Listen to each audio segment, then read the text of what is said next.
Hey YouTube, this is the Art of Prepping. Thanks for joining me. Just sitting in front of the stove here, getting warm, and just wanted to comment about some things about the season 3 Alone again. As you can see, I'm kind of fascinated with the show just because it brings up so many points. And even though it's a game show and people are not actually trying to survive for their life, there are situations that can be deadly. And so there's a lot of real things that we can take from the show. And so I wanted to kind of do a real quick back to basic outline here. When we see on the show what the individuals or the contestants are doing right when they hit the ground, right when they get let off, I guess either from the boat or plane or whatever aircraft that they get dropped off at, I'm not for sure. But when they get dropped off, they typically are trying to find a place to build their shelter. They either do a scout or they just find the nearest, quickest location to get some kind of shelter up. Because out there, just like in a lot of places, they're very hostile. It could, in terms of the weather, it could change immediately. You know, and a minute later, it could be raining, and a minute later, it could be sleeting or snowing. And so you really don't want to be caught off guard at all without real shelter.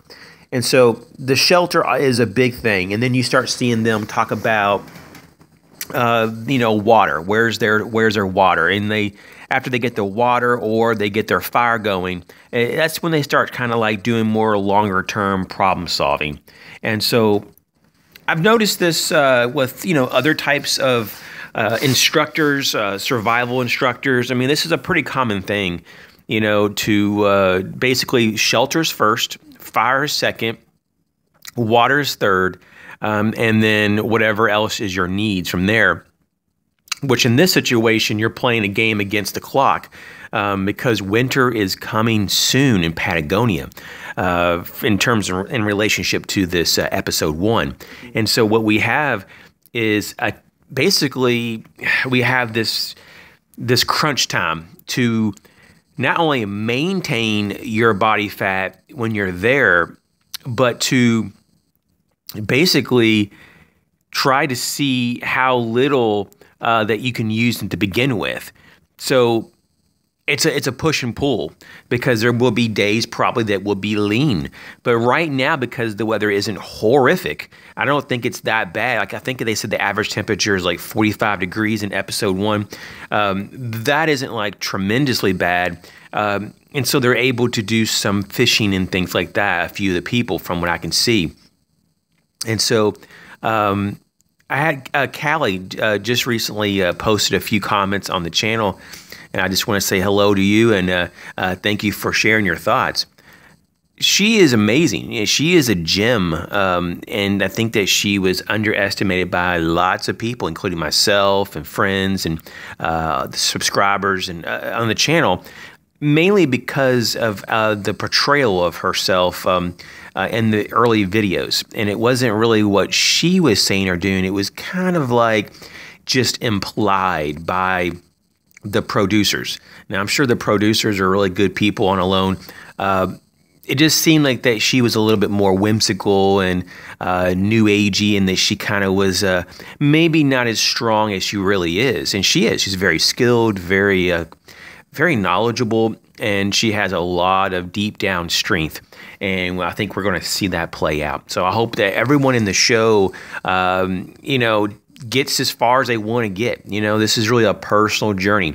And like Callie was saying, you want to work with nature, in harmony with nature, not against it.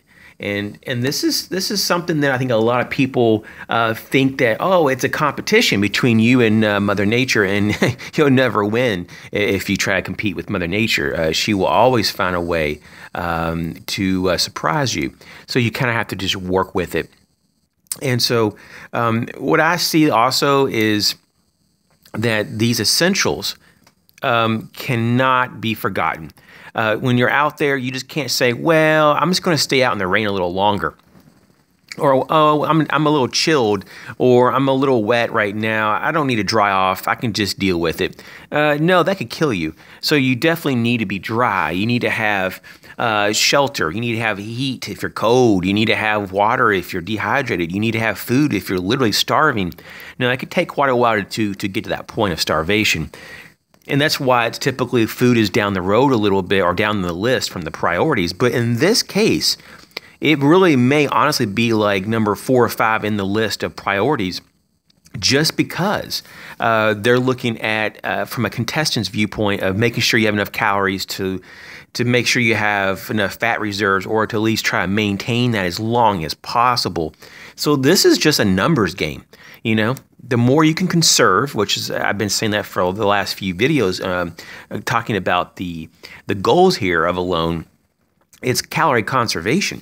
And if you can conserve, and I'm talking about really trying to get as much calories in for the least amount of work, and not doing anything that's non-essential. And for a lot of these personalities on this show, it's very difficult. And I do believe that's going to be probably one of the hardest things, is just to chill out and enjoy the experience, because a lot of people are not used to just laying around or sleeping in. And I understand that. It would be probably a little bit hard for me to sleep in every day and, trying to conserve energy, because I want to run around and do stuff. And so, from listening to other contestants, especially the last 2 winners of the last 2 seasons, they said that that's what their kind of was like their secret, in a way, was to kind of make sure they're fully rested, take their time doing things, and lay low for a good handful of hours. Even when they wake up, they just don't get right out of bed and start doing things. They just kind of chill out and lay there, and there isn't any rush. Now, in Patagonia, once again, the amount of daylight is actually kind of low compared to what we're used to here in the United States. Now, every country has their own variant, but the average state here in the United States experiences about roughly 15 hours of daylight. Now, in Patagonia, at least in the area that they're at, it's roughly 9 hours. So you get a lot less time to work with. It's just, you don't have a lot of time to work to do what you need to do. And so you do need to prioritize. But because there's so much, darkness, that can maybe also help you and keep you from doing things. So it'll increase your conservation. So I guess the biggest thing is to make sure you have a decent, strong shelter. Make sure that's, kept up. Make sure you have firewood. That's a big one right there. And processing it in the most efficient way possible. And then purifying your water and bringing water in. And maybe even have different ways to store water, so you don't have to keep traveling if you're farther away from a water source, which it looks like so far in season 1, it's not the biggest deal. There's like water everywhere. But some situations may require you to move or travel a little bit further than others to get access to it. And that might be more of an issue when it gets even colder and there's snow and ice out. So we'll have to see how that unfolds. And then, of course, lastly, about how are you going to maintain your caloric intake. And so this is kind of how it unrolls. Of course, staying safe throughout this whole process is key, and it could be kind of easy to slip up. Just like we've seen in previous episodes, people getting cut by their blades. It could be an axe. It could be their fixed blade bushcraft knife. Whatever it is, that they have to be mindful that safety has to be number one. It's just, and it should be for us as well, at home and abroad, or or in the woods, wherever we're at. We have to be safe, because it can really turn us around. All of a sudden, we didn't have any problems, but now we cut our arm open. And now we have a real problem. And so that takes priority almost over everything when that kind of thing happens. So we don't want to be in that situation. So what do you think about this? What do you think about Callie, in particular, being so amazing in that first episode? And how it just blew a lot of people's expectations. And it wasn't just me, even though I'm not picking sides on anybody. I was just using the little information like everyone else was to try to pick out an order of predicting who is probably going to be more successful than others. And of course, my whole prediction is upside down now. Of course, my winner could still win, but this is why it's so fun. It's just, it's a game show. It's all good fun. And once again, I really like all the contestants. I think there's a lot of cool personalities, and that's why I really dig this show. And I hope this continues. I know that it got already, the History Channel has renewed for a 4th season. This is super awesome. So I think that people are like me and they connect with the show. They see that they've been picking some really good people. And there's a handful of people that I really connect with, but a few already in particular that I really personally can connect with, and just in a lot of different ways. And so I think that these individuals are very capable. These are the kind of people that you want to have friends in your life. These are the neighbors you want, or always wish you had.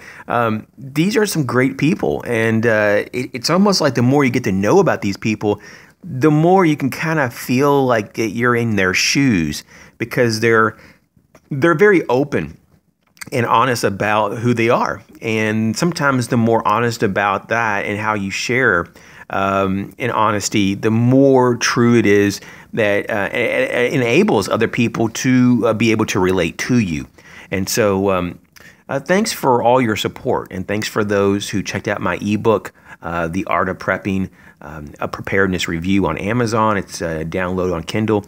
Thank you for everyone that's given me some feedback and has purchased it or at least checked it out. Thanks to Callie for posting on the channel and giving me a nice list of different thoughts that she shared with us and my friends here on YouTube. And I just want to thank her and all the cast for just doing a great job so far. I know that we're only in the first episode, so can you imagine what's going to happen in the future? It's just this is so exciting because not that I watch TV, because I don't. This is the only show that I watch. Or have started watching, and I just watch it online. So I don't have a commentary the same night that this is released. But typically, what I'm seeing is it's going to actually be released the next morning. So I'll watch it the next morning on Friday morning.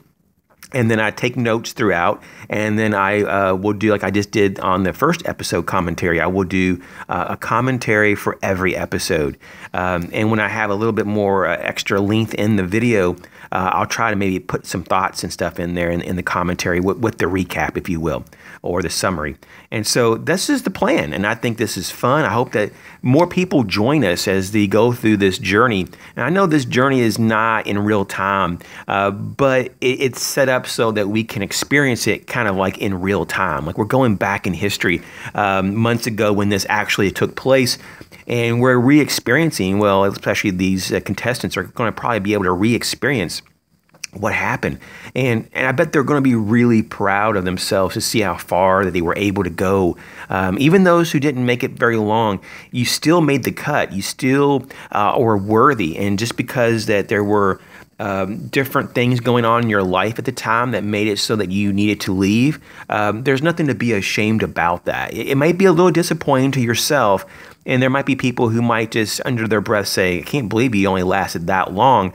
But that's not really their place to say that. They're not in your shoes, and you should not feel bad about that, because I know that the contestants, at least a few of them have watched some of my videos, and like Callie, she's actually responded, and I appreciate that. And I don't want any of the contestants to really think that there's no one that understands, because there is. I can only imagine if I had, a wife at home and she was preparing to receive 3 adopted little boys, and I wasn't going to be there, I'd have a major problem with that. I'd want to be there to welcome, the kids into the home and be there and be the dad. I would want to be there to initiate that process, because it's a stressful process for the kids and for the new parents. So I understand that element greatly. So hopefully all the participants are going to do well for themselves personally, and that they don't judge themselves too harshly. And also, once again, I hope that no one gets injured. I've just heard a rumor, all these rumors that someone does get very, very injured in this show, or heavily injured. I hope that really isn't true. There's a lot of rumors about this show, and you never know. There's people who say, oh, I know who won. It's been leaked, and then you kind of look into it, and it's kind of very sketchy and loose, and who knows who really won. So I'm not going to read any more about this I only did it a few times just out of curiosity, but there's a lot of speculation about, oh, who won, who didn't. And all I can say that you can make predictions all you want, but to say that, you think you have the inside scoop and everything, I wouldn't believe all that unless you see it in the episodes. Once again, I do know that there's a possibility that someone could get injured, maybe multiple people, but let's just hope that doesn't actually happen. And so, anyways, well wishes to all the contestants, and very thankful to all my subscribers for continuing to stick with me throughout the months, for helping me build this channel. We're doing very well. All kinds of new subscribers every day join. My only wish is that maybe we can get the views up a little bit higher, some of the views on some of the videos. And I understand some of my content isn't the most entertaining, so I can understand. But some of the videos aren't that bad. At least I think they're not that bad. And, maybe give it a look over one more time. I really do appreciate it. You guys take care and be safe and be warm. It's cold where I'm at. Maybe it is where you're at. Take care.